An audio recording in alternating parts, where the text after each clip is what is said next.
Next, we will bring in the product file. We want to transform the data here, too. We will remove the columns we do not need: product SKU, product weight, recyclable and low-fat columns. We will then check that the correct data types have been assigned to each column. The product retail price and cost columns were given the decimal data type. These are currency values, so we will change the data type to fixed decimal in both columns. Let's examine the options we have on the Transform tab of the ribbon.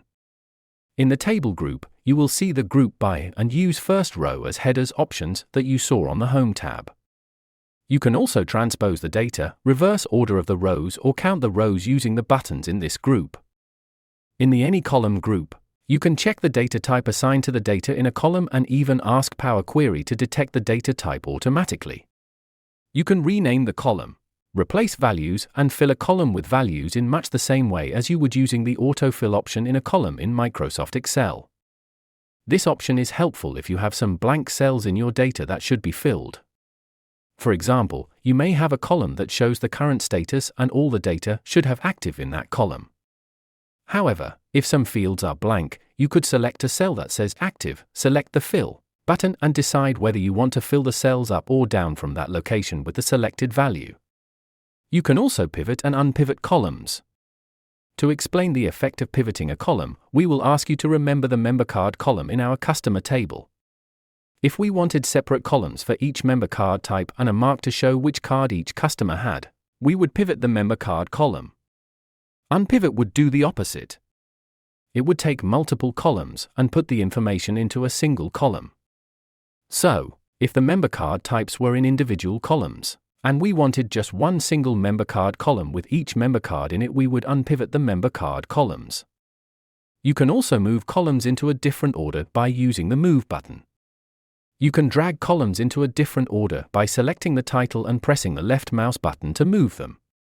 In the Text column group, you can split columns, reformat column content, or extract information. In the Number column group and Date and Time column group, we can reformat the relevant columns. Now, look at the Add Column tab on the ribbon. The main difference is that this tab creates a new column rather than transforms the existing data.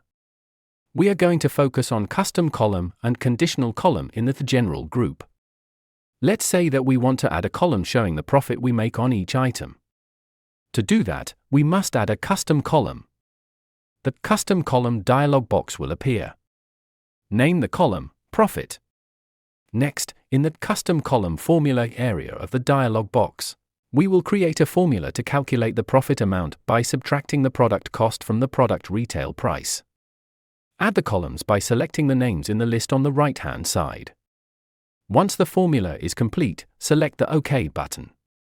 The new column has been created. You will notice that the data type for this new column is incorrect. We will change the data type to fixed decimal number. A conditional column will create a column based on values in another column. We will create a conditional column that indicates the profit level of each product. Select Add Conditional column in the General group. Name the new column Profit Status and complete the if statement. We will say that if the profit column is less than 2.00, then the new column will show low, otherwise, it will show high. We can also create new columns by extracting information from text, from number, or from date and time. For example, in our customer table, we might want to show the year the customer was born rather than the entire date. We could use the From Date and Time option and say we only want the year. A new column would be created showing the year only.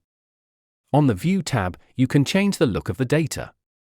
The monospaced, column quality, column distribution, and column profile options allow us to inspect the data in different ways to ensure that it is complete. The Help tab provides many options to get help and insight into using Power Query and Power BI. Now, load the products table into our data model by selecting Close and Apply.